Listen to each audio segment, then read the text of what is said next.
Regis. Couldn't have picked some other place to meet. Regis! Damn it. Locked. No way I got the place wrong. This is it. Gotta be another way in around here. Regis. Couldn't have picked some other place to meet.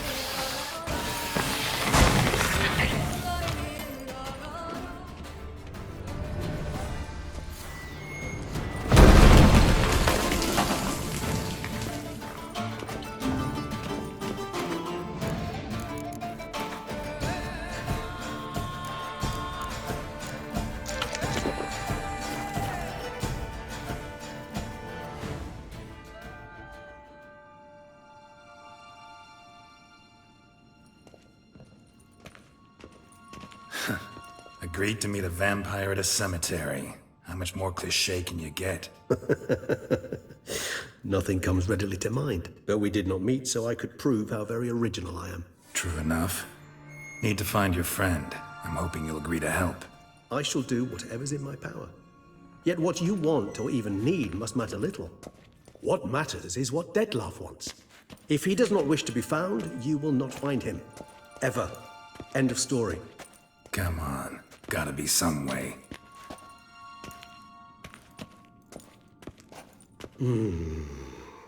Vampires can evade detection by the senses, and no divination magic works on us.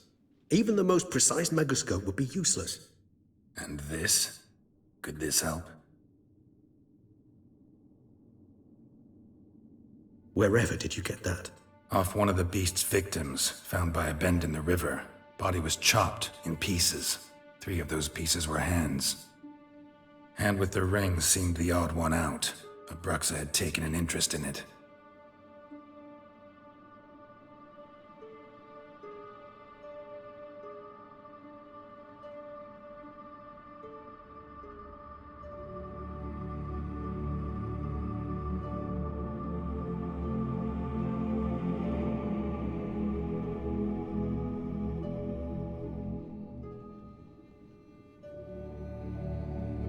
It's Detlef's hand, without a doubt.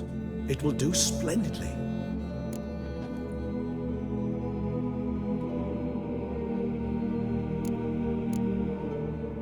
The hand. What do you plan to do with it? You've heard of Kovinaris' theory of tissue memory retention. Rings a distant bell. Read about it in Alchemia Oblitera. There's a copy at Kaer Morhen, tattered, nearly disintegrated. But if memory serves, Kovinaris never managed to prove it worked. He did prove it, just never managed to publish his findings. He and I corresponded, you see, after we became friends. Thus, I know he completed his research and performed the first tests. It's complicated, so without delving into details, it is possible to use any piece of tissue to reconstruct what a whole body experienced. How's it work? We need any special equipment? We must brew a decoction which Kovinaris gave a rather poetic name. Resonance. Once imbibed, it sends one into a trance similar to that induced by narcotics. This triggers visions of events linked to strong emotions experienced by the tissue's owner. Picture it as dreaming a fragment of someone's life. Any chance we might see what Detlef was doing just before he lost his hand? Indeed. Though I also hope resonance will reveal the location of Detlef's hideout. Can't you just summon Detlef? You're both hired vampires, there's gotta be a way. If I'm to be entirely candid, there is indeed one. But believe me, we will be better off never availing ourselves of it. It is a last resort. Absolutely. Last resort? The hell? Why? There is a being who can summon Detlef. Possesses the authority, even the power, to force him to appear in a given place. But the very act of contacting this being, well, it's akin to walking a slack line extended over a chasm filled with molten lava. An exercise as perilous to me as it would be to you. A risk I'm unwilling to take. I beg you, let's do it my way. It will be both quicker and easier. Ring's pretty intriguing. Made of no metal I've ever seen. And the ornamentation. It comes from our home, where we lived before the conjunction of spheres. It's actually mine. I received it from a dear old friend. You might call him a humanist. He saw us vampires as guests here, guests who owe their hosts, meaning you humans and the elder races, respect. Respect? Meaning not to treat us like cattle to be slaughtered for food? Precisely. And the reason why I, in turn, gave it to Detlef. To remind him of the ideals my old friend championed. Covenarius spent half his life proving his theory. Wild guess. Making a dose of resonance won't be easy. You guessed correctly. In addition to Detlef's tissue, we shall need a powerful occipital lobe stimulant. Effectively a poison, to make one susceptible to visions. Well, got a few ingredients to choose from. Unfortunately, all are pretty rare. There's Mamoon glands. The closest ones I know of are in Vizima. A spotted white saliva would also serve, but they were cold to extinction over a century ago. Could go with a kobold's eyes, but the creatures are sentient. Rather not gouge one's eyes out. Given that we lack the time to sleuth this out ourselves, permit me to summon some help.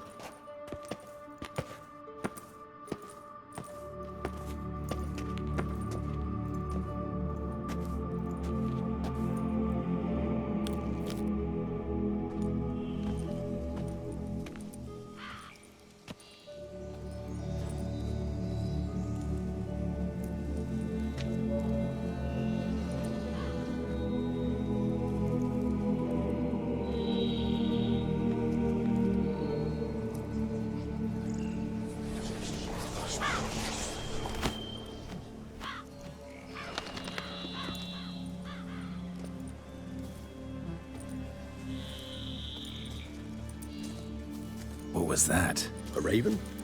Rather a common sight at this latitude. Very intelligent fowl. I asked him to look for the creatures you mentioned. Him and his brethren. Perhaps they'll find one in the area, and I would hazard that a flock of ravens will spy any said creature faster than a solitary witcher would. With all due respect to your skills, my friend. It will take them some time, nonetheless. So, perhaps you'd care for a snifter of mandrake.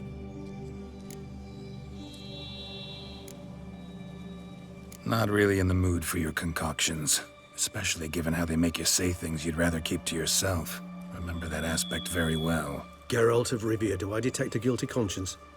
Word is, only those ashamed of the truth seek to conceal it. Not about to fall for that. Forget it.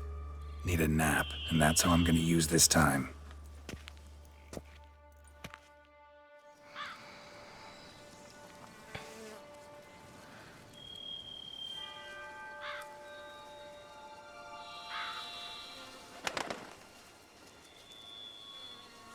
Ever vigilant, even in his sleep.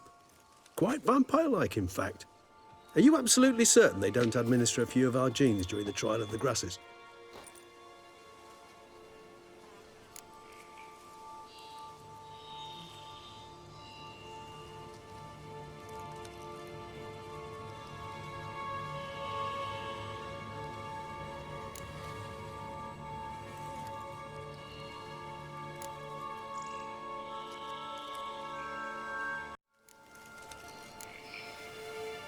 Far as I know, none. Now what you got for me? You were right. No kobolds or mamoons for miles around. Knew it. Allow me to finish. You see, there's this spotted white. It haunts an abandoned residence in the Caraberta woods. Impossible. My brethren hunted down every last spotted white before I was born. Then it seems you must revise your knowledge of spotted whites. For somehow this one managed to survive your brethren's onslaught. It seems I know this home it haunts. Recall a tale about it. Locals believe the place cursed. Perhaps that's how the white survived, entirely unmolested.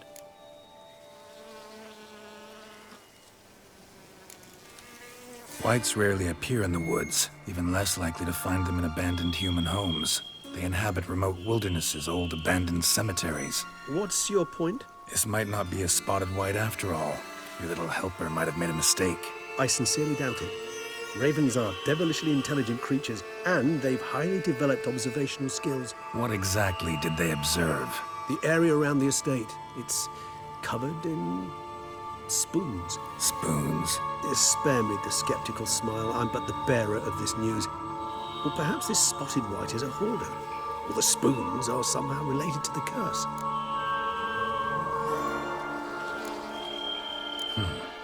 Anything else about this curse? I don't recall much in particular. Really don't attach much importance to such things. It was mentioned to me as an anecdote, no more. Come on, search your memory. Something, anything could be important. I believe it had a relation to hunger, or, perhaps greed, rapacity. Someone was punished for something. Textbook definition of a curse, pretty much. Sorry, Geralt, I try not to clutter my mind with the details of every far-fetched tale I happen to hear. What are your thoughts? A specimen of a species thought long extinct, and a curse in one place. That a coincidence, or are they related? Ah, professional curiosity. Personally, I've nothing against you delving into this dilemma, but please remember we need the white's saliva. Nothing beyond that. Let's do this. Start making your decoction while I go get some saliva from that white. Uses it in its brews. Do you imagine the white will simply sell you some? Worst case scenario, I'll bring you its salivary glands. They ought to do as well. For a moment there, I imagined you asking the white to spit into a vial. Quite amusing as a thought, but the salivary glands will do fine indeed. So, see you later. Yes, till later. I shall start by perusing some tomes. Tomes? Thought you were gonna make this decoction. We require one last ingredient. Alas, obtaining it could prove a trifle toilsome. Thus, I hope to identify a suitable alternative. All right. Good luck. And to you, my friend.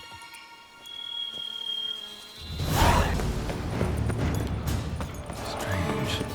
Get a sense that the spoons are beating out some kind of rhythm. A message. Trying to tell me something.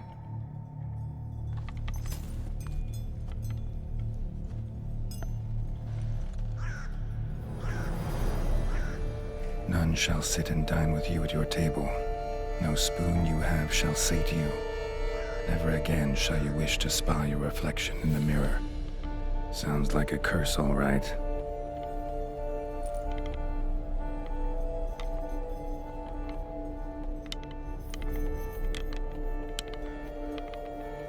Somebody's clearly obsessed. Regis mentioned the place might be cursed. Can't be a coincidence. Need to look around.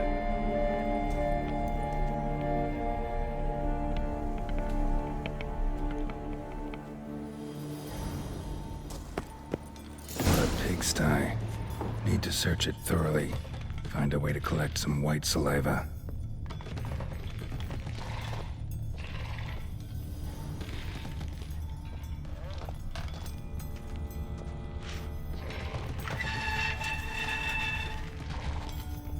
Spoon's incredible. The craftsmanship must have graced a rich man's table. Smashed mirror, as if someone couldn't stand to look at themselves.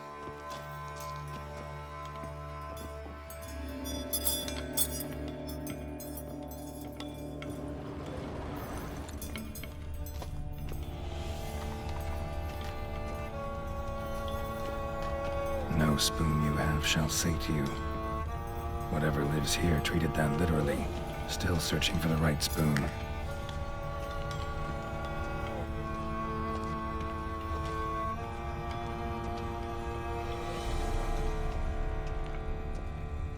Skeletons. Doubt they came here willingly. This have anything to do with the curse? None shall sit and dine with you at your table. It'd make sense. None shall sit and dine with you at your table. No spoon you have shall say to you, never again shall you wish to spy your reflection in the mirror. No claw or fang marks. Probably choked to death. Right arm bit right off. Teeth all knocked out. Somebody tried to force feed him.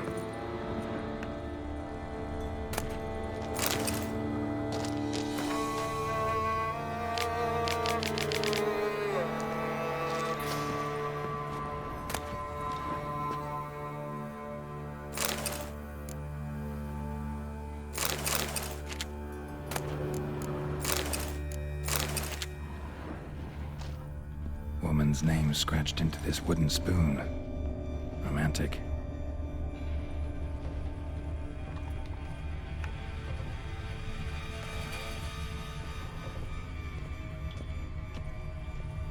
broken neck, indentation in the skull's lateral surface, smacked in the head with something heavy.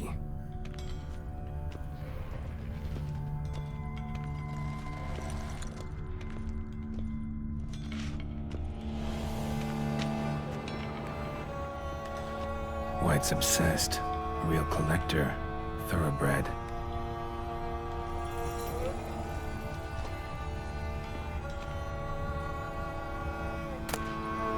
Slide key. Sophisticated crafting.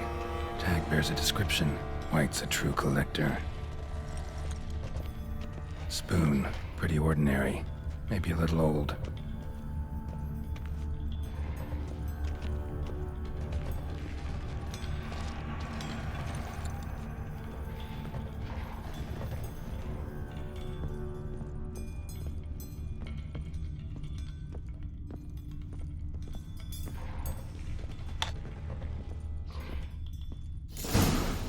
Actually does seem like a White's lair. Bit atypical, but still. Cauldron should be somewhere around here. Another spoon. Yep, just as normal as the last one. White's obsessed. A real collector. Thoroughbred.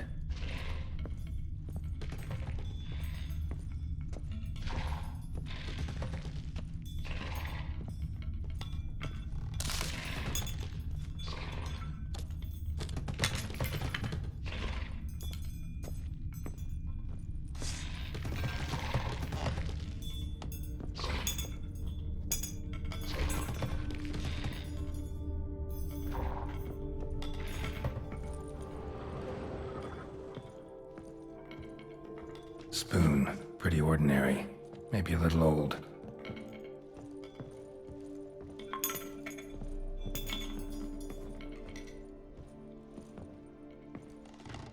Another spoon. Yep, just as normal as the last one. White's obsessed. A real collector. Thoroughbred.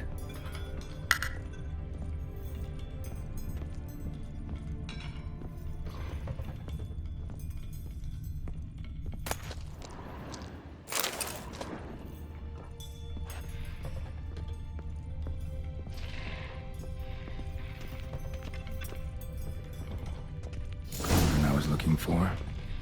White's not particularly tidy. Table's set. White, who lives here, is getting ready for some sort of feast. White that lives here, definitely afflicted by a curse, and it's been trying desperately to lift it. Cauldron's empty, unfortunately. Regis needs some brew. Afraid he won't get that. No choice but to hide and wait for the saliva glands and their bearer. Need a spot that'll let me observe the cauldron. Spoon. Pretty ordinary. A little old.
not gonna hurt you.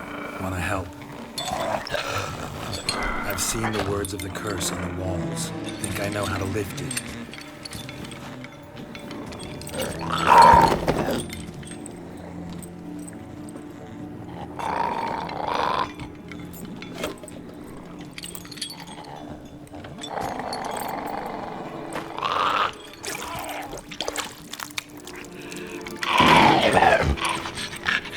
You tried to bring folk here, convince them to sit at the table with you, right?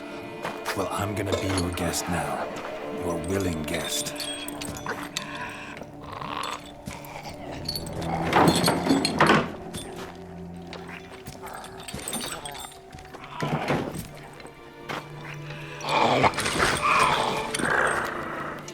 Just need a bit for Regis. And now we'll tend to you.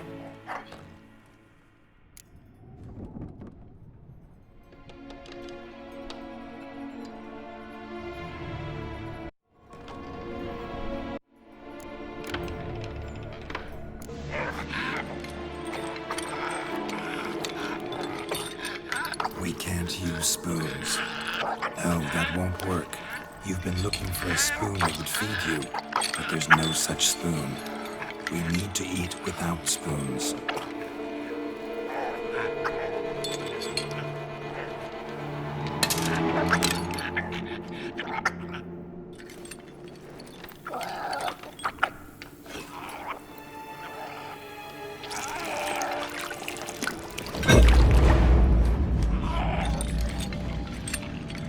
Open your eyes. You need to see your likeness.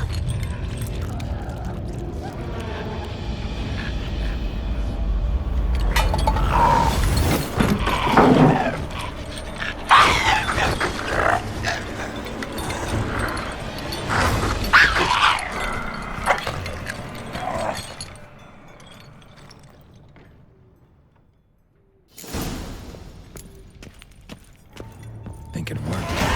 Just not quite like I expected. Need to see what happened to the white. Won't be hard to find given its stench.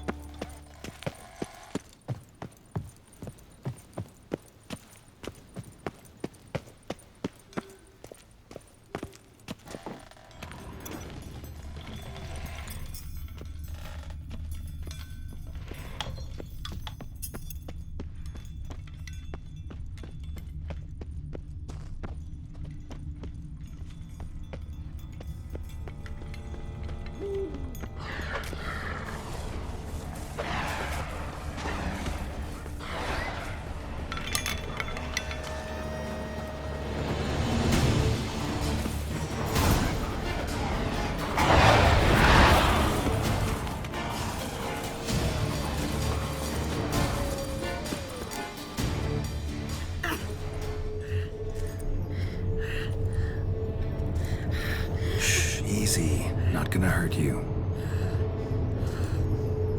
Eat. I must eat.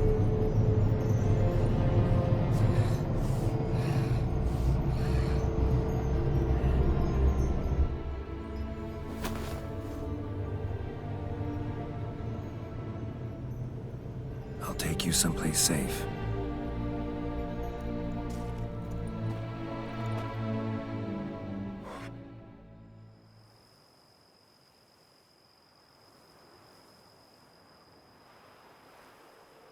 So I took her by the hand and led her here.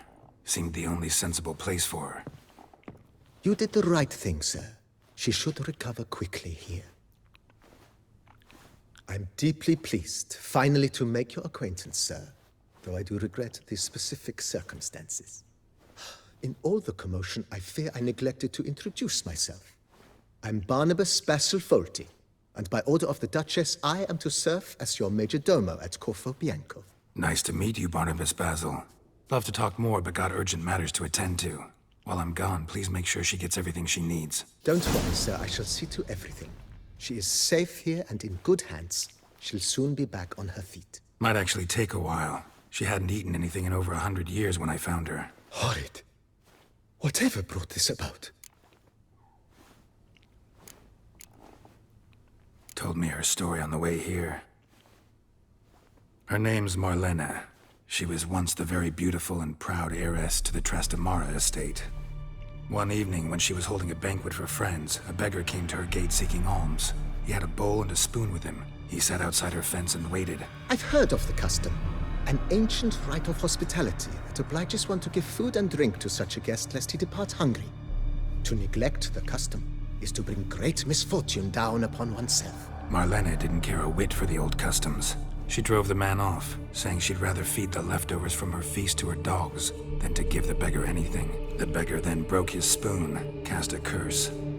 She was beautiful, so he said she'd never wish to look at herself in the mirror again. Since she adored feasts, he swore no one would ever wish to sit and dine with her. And as she even refused him the crumbs from her table, he swore she'd never find a spoon in the world that would sate her hunger. A harsh punishment. I imagine lifting the curse was hardly simple. Curses are tricky. They play on irony. Always gotta figure out what the catch is. Marlena had spent decades looking for a way to lift it. Transformed into a wight, she stole spoons and lured folk into her home, trying each time to get them to dine with her. Didn't work. So what did? Someone had to sit down and share a meal with her, of their own free will. They had to eat without using spoons, and make her look at her reflection. That's it? That was all it required? Simplest solutions are sometimes the last that come to mind. Besides, when you're a wight, it's pretty damn hard to find willing human company for a feast. I imagine so. But, most importantly, it is now over. Please, don't worry. She will be in good hands here.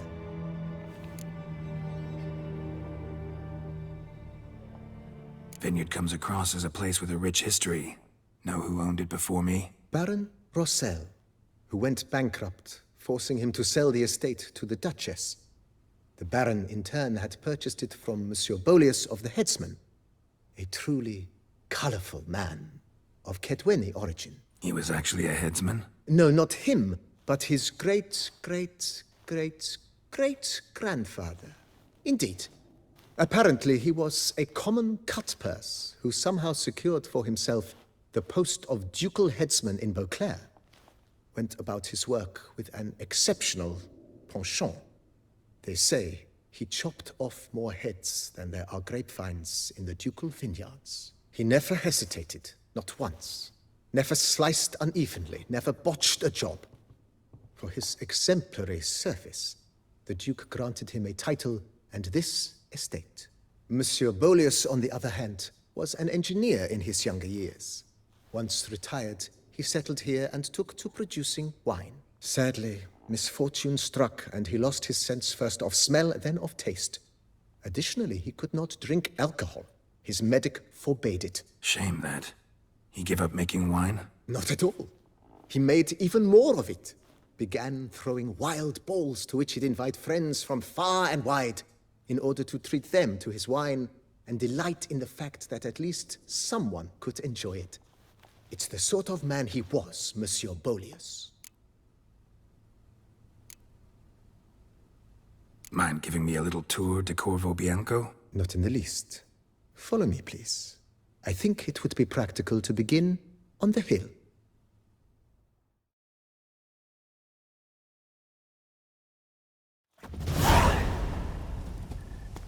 Behold, sir, your estate in all its splendor. Pretty vast. Indeed. And now, sir, allow me to show you a handful of interesting details. Follow me, please. Been a major domo all your life? Yes, I come from a long line of major domos. My father was a major domo, as was my grandfather before him, as was my great-aunt.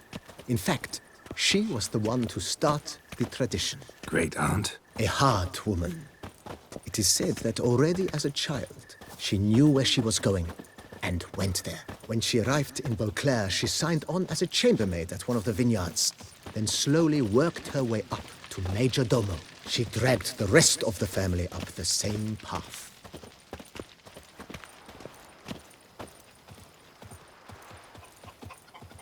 The servants' quarters. I occupy the green home. With the Duchess's permission, I have hired a full staff. their salaries to be paid from the ducal treasury. Nice of her. Not the most sightly part of the estate, I admit. But I think it's worthwhile for you as master of the domain to know where the help stays.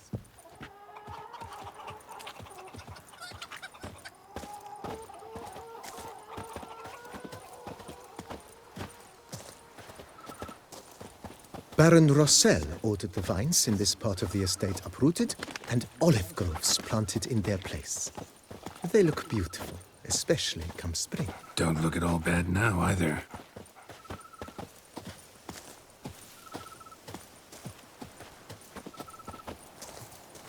Down below lies your vineyard, where we grow a strain of Carfanere, one of the world's oldest.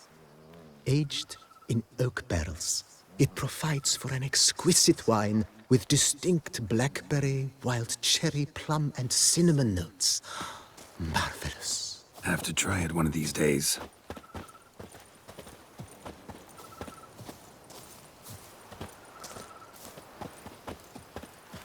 Nice well.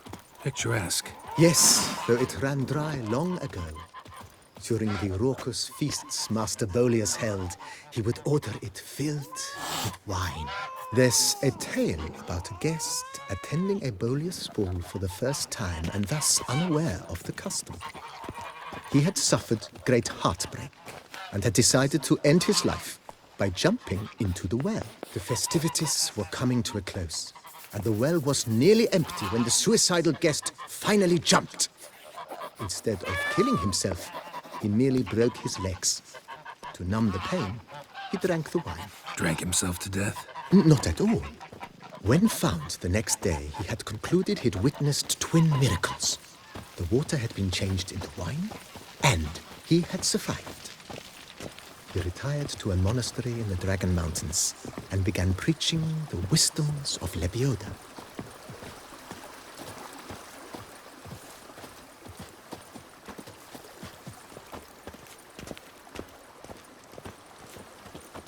Monsieur Bolius' wife Nina kept a garden here. A supremely lovely place it was. Bit neglected now. I agree. Yet nothing stands in the way of restoring it to its former glory, and once again planting it with herbs and other vegetation.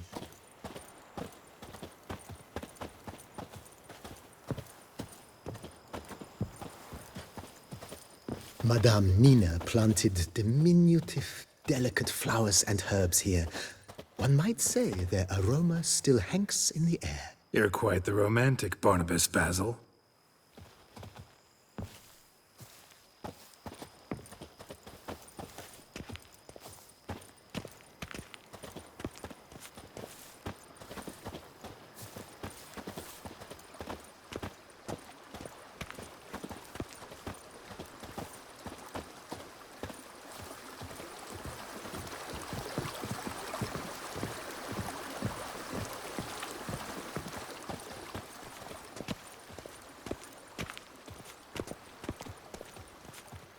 This served as an additional wine cellar in years of plentiful harvests.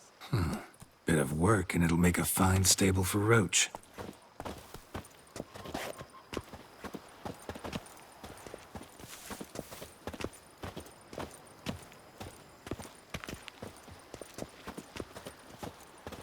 The cellars, voila. During Monsieur Bolis's time, wine was kept here, but Baron Rossel used it to store olive oil as well. I took the liberty of cleaning up the mess, which... I made while fighting the Bruxa. Thanks, Barnabas Basil. Appreciate it.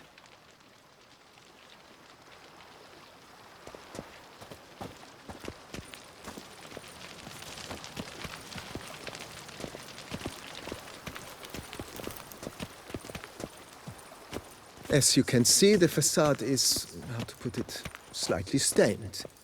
But one cannot deny it a certain subtle southern charm. True, though it could use a bit of subtle paint.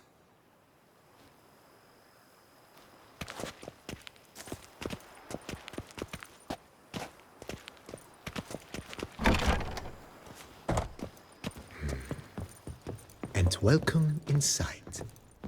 On the left is the master bedroom. On the right, the dining hall and kitchen. Upstairs, you shall find the guest room, currently used for storage. Not a bad idea. At the moment, the house is only minimally furnished. Yet I believe we will, together, devise some innovative arrangements. A few paintings, for instance, would breathe new life into the abode immediately. With that, sir, you've seen the full lay of the land. Corfo Bianco is a beautiful estate. Though one must admit, time has taken its toll.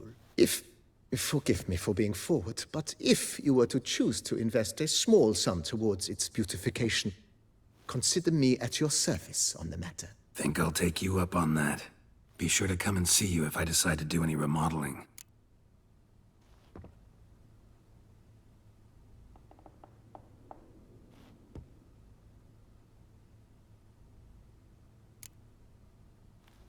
Thanks. Gotta get back to my business now. See you soon.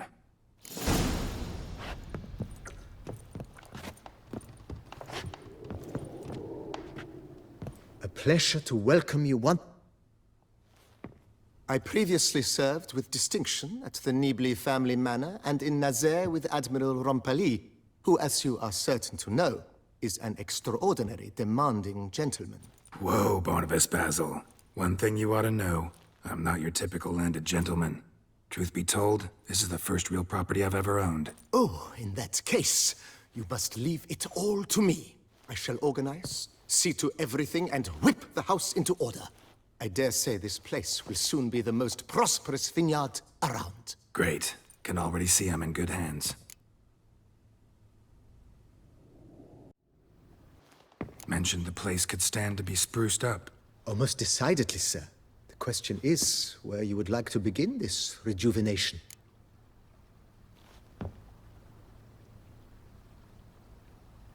Been thinking about the outer walls. Maybe a fresh coat of paint or some patching. If I might dare to make a suggestion, why not start with a general renovation? I once oversaw such work at Admiral Rompeli's summer residence. The effects were simply breathtaking. Not only did the residence positively sparkle afterwards, but we also made room to display the Admiral's armor and weapons, of which he was a passionate collector.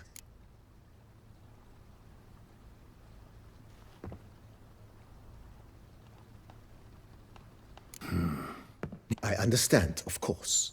As the Venerable Lady Eve Knibli would say... That's all for now, BB.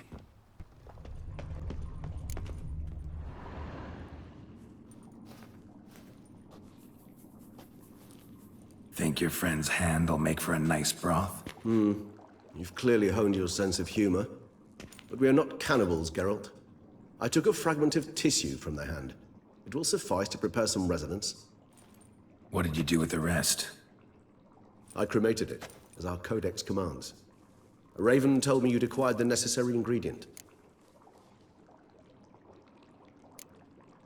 Pretty helpful creatures. Calling them often? I try not to overdo it, but they can be so useful. As they were now, when I merely needed to be sure I could arrive in time should things go sour. Managed fine alone, but thanks for the thought. Gonna need much longer to finish brewing resonance? Mentioned a last ingredient, too. What about that? That, I fear, might prove troublesome. You see, to use the concoction to summon the memories of one, the solution must contain the blood of another specimen of the same species. Shouldn't be a problem. I happen to know a higher vampire who should be willing to help. Right, Regis? It's not that simple, I'm afraid. While you were away, I tried my damnedest to identify a replacement, but alas, none such exists. Not sure I understand what the problem is. Can't we just draw some of your blood? The blood must be in an agitated state. As I'm certain you know, higher vampires can change their corporeal shell. As our flesh changes, so does our blood's chemical composition. To make a long story short, I shall need to induce in myself a state of strong psychokinetic arousal. In brief, madness, rabidity. And that stands to be very, very dangerous.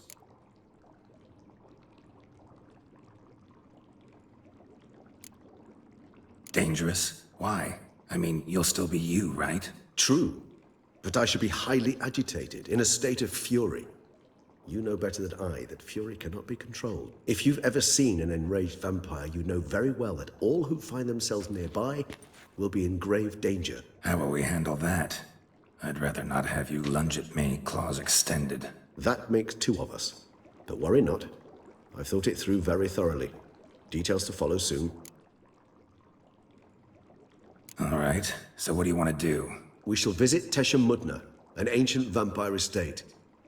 There we will find cages suspended in the air. I will enter one, be confined. You will lure beasts there. Beasts you will then kill. The bloodletting should prove profuse.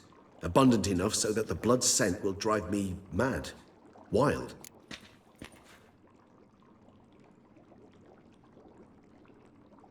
Tesha Mudna. What's it like? It is a place of torment. A torture chamber.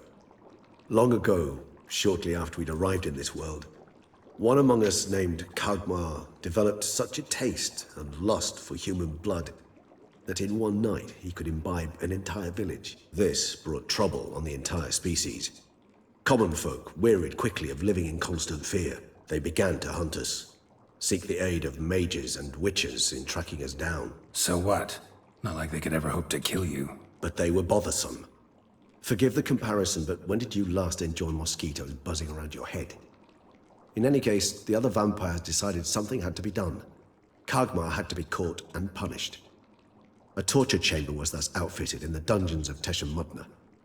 Inside it, a cage made entirely of a special alloy of silver, dalvinite, and meteorite steel. Kagmar was captured and locked in the cage. Sat there over 2 centuries, driven to fury time after time, never able to escape. Thus I know the cage will withstand the fury to which we shall drive my humble being. See no reason to dawdle. Tesha Mudna. Take me there. In a moment. Just one last thing.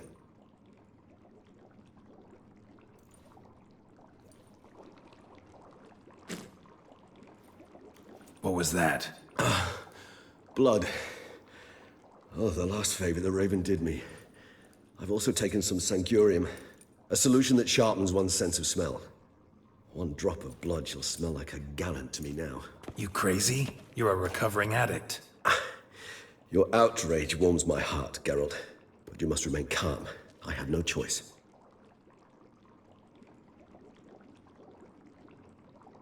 As things stand, the die is cast. High time we set off for Tesha Mudna. My head's spinning already, and you're starting to smell quite tasty. And you're starting to scare me.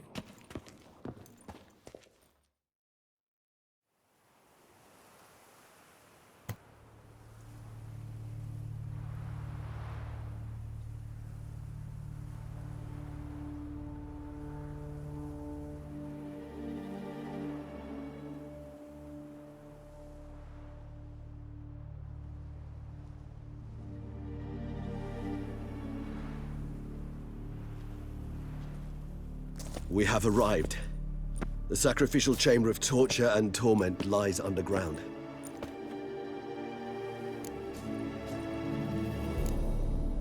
Sure you know what you're doing? I can only hope I do. Please, let's go. The longer we delay, the less control I shall have of my faculties. I'd really prefer not to hurt you. You lead.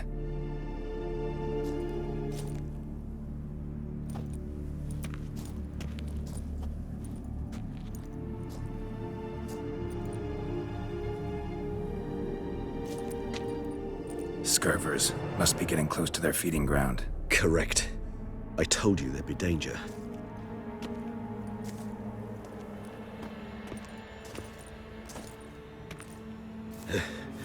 Beyond this wall lies An ancient vampire dungeon.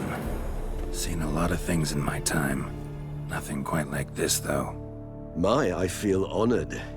A man with such a wealth of experience, yet I'm about to show him something new. Now, to open it.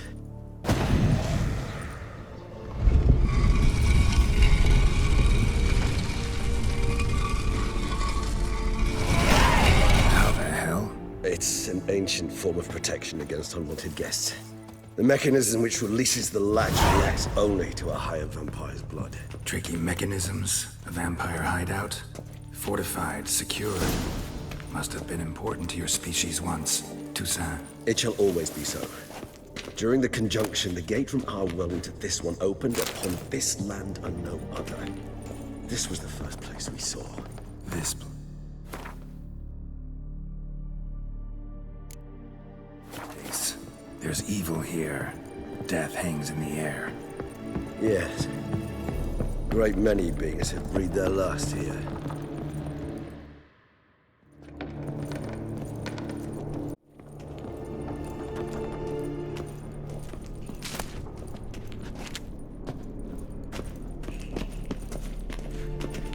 Cells. Who for? Disgraceful. Excruciatingly so, this particular age of history. I'd rather not summon the demons of the past if it's all right with you. Glyphs are carved into the rock. Coated with blood used to be. They mean something? They're emblems, symbols of, well, what you would call tribes, dispersed throughout the world after the conjunction.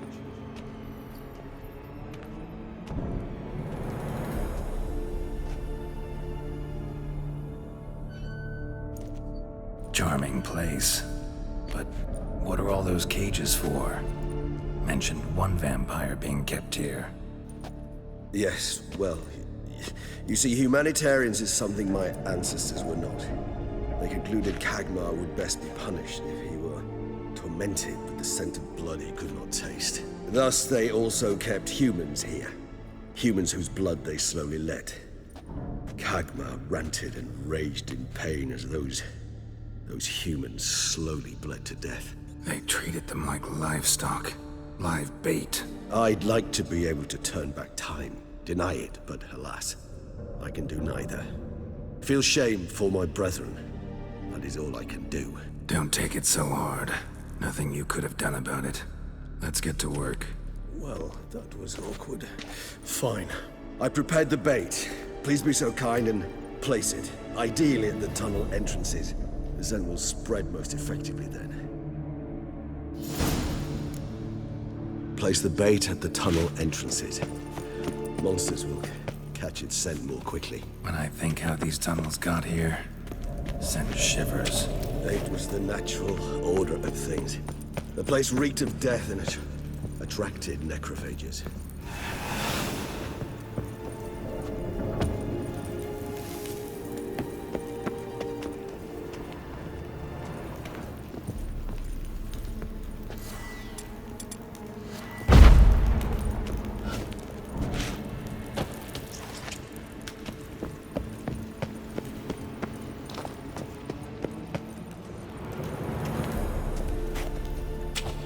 Three done. One left. Think this'll work? I certainly hope so. Meat's stench is so thick, I wager it carries clear to Novigrad. Bait set. What now? I shall enter the cage. You must chain me inside. The bars are made of an alloy that will prevent me from transforming into mist. Kinda thought you wouldn't want to.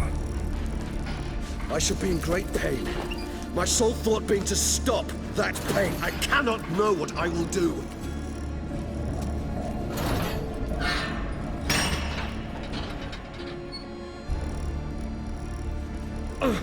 We must hurry.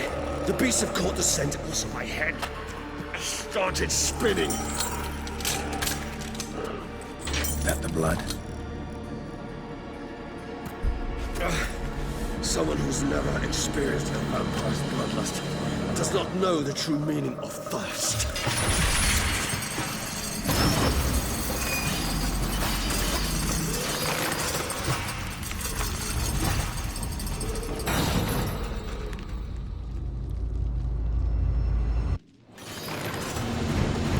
Maybe we need a safe word. You know, something you'll say when you can't take it anymore. And what would you do once I uttered it? Don't know. Calm you down. Somehow. Please, girl. You won't be able. We must forge through this, that is all! I like that silver. You just smelled the blood.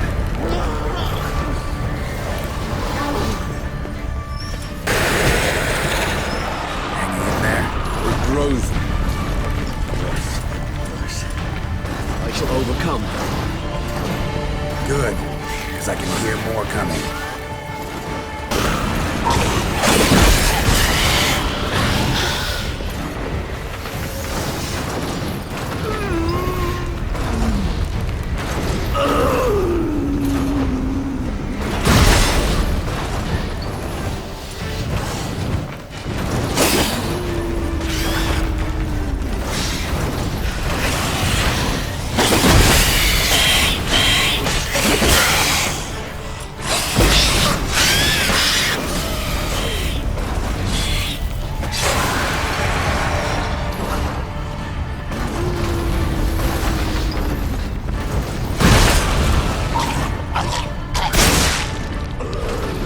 Hold on, I'll let you out.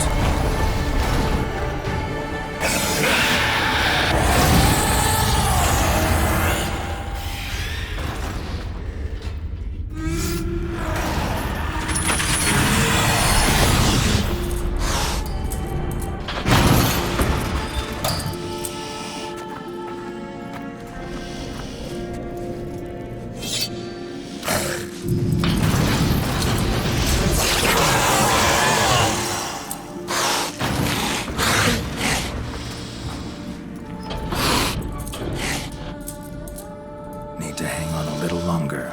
Blood'll dry in a few hours. Scent won't bother you.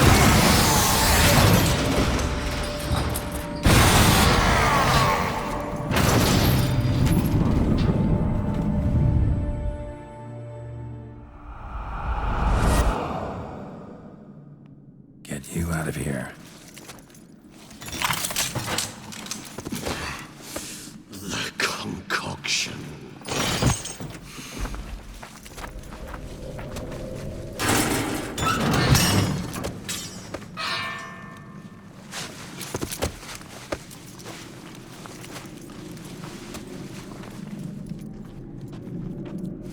You can't finish it in this state. Tell me how. I'll help you.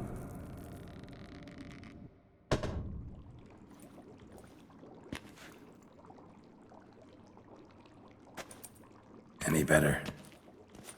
Far from ideal. And some time must pass before I fully recover. But yes, a bit better, thank you.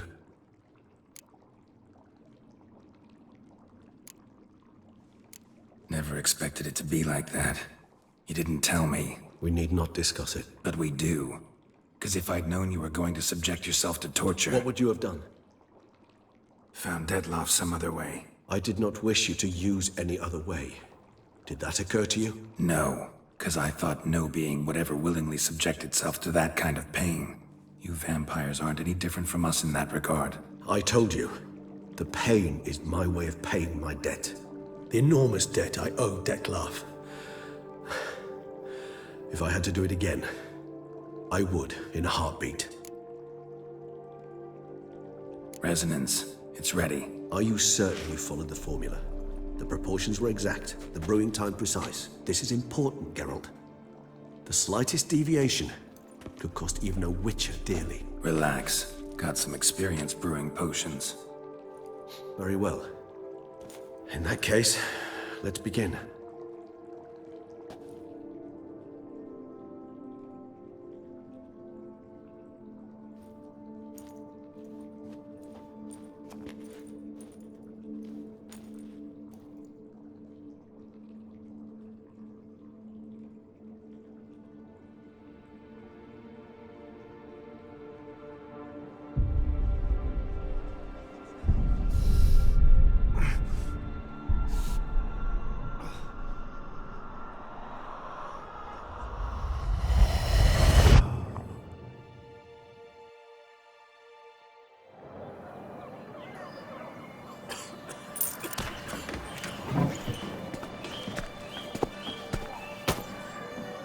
Excuse me. I shall really take a moment.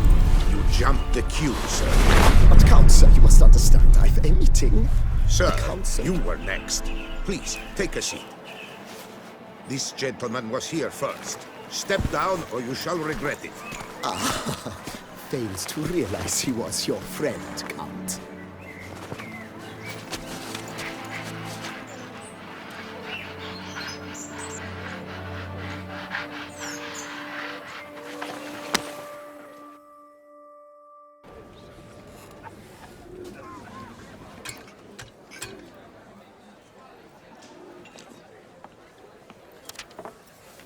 It was then I ordered him to give up his seat and step off the step.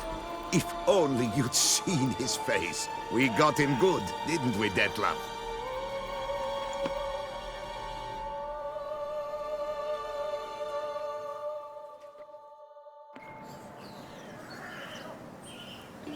And then Mother insisted we buy the mill. Curious, eh?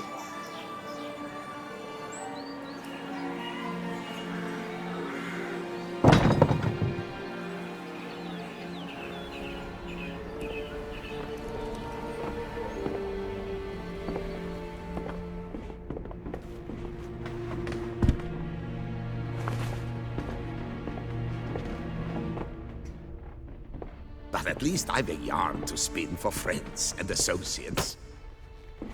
Forgive me. What?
Awake at last.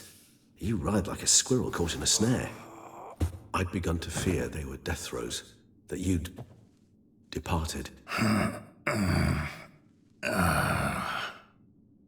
Sure wasn't pleasant, but it worked. What did you see? Delacroix.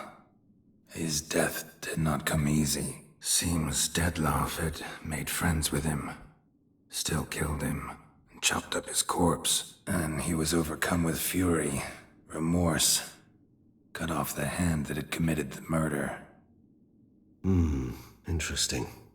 And entirely unlike the Detlef I know. See anything else? Saw a moment. Delacroix did something selfless. Was kind to Detlef. Guess it could have been the start of their friendship. Why the uncertainty? Nothing extraordinary about it. Normal, everyday situation, really. Visions were supposed to issue from strong emotions. Clearly, the situation provoked such emotions in Detlef. Keep in mind, he did later murder Delacroix. Killing someone who's grown dear to us, it's bound to elicit strong emotion. Vampires are no different in that regard. Did you see anything else? There was something. Showed up twice in the vision. A bootblack stand. Detlef first met Delacroix there. Went back after the murder, actually. Peculiar. Stand was somewhere in the Port District. And the bootblack acted as if he knew Detlef. That would be even odder. Perhaps we should have a chat with the lad. Though I would expect no breakthroughs. It's our only lead. I'll go talk to him. Coming with. I shall join you later if it's no trouble. I don't yet feel strong enough to venture out. That's fair. Rest up. Be back as soon as I learn anything.